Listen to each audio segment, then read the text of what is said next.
U.S. drug policies have been designed to try to compel people to drop using soft drugs like marijuana and to turn to hard drugs like coke. That's actually the case. I don't say they thought of this and decided to do it, but that's what the policies are. In fact, it's almost a concomitant of the fact that marijuana is big and bulky and easy to detect, and highly industrialized drugs are harder to detect. Furthermore, there's another, if some of you want to do a research project, somebody around here wants to make sure they never get a job, but wants to study something interesting, you might look into the history of why tobacco is legal, but marijuana is illegal. I mean, tobacco is vastly more lethal and destructive than marijuana. They're not even in the same domain, you know. But tobacco, in fact, is the most lethal substance around. Actually, the second most lethal substance known. The most lethal is sugar, I guess. But tobacco's close second.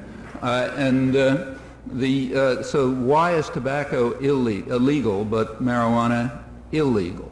Well, I think there's a speculation that comes to mind.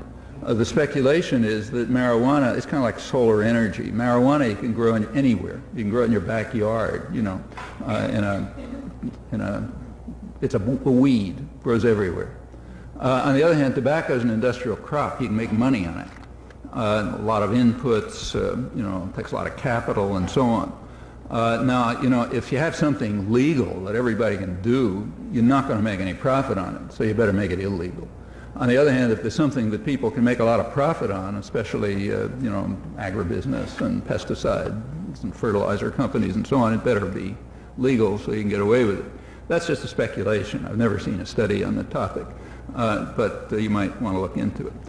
In any event, again, if you don't want a job, that's a qualification.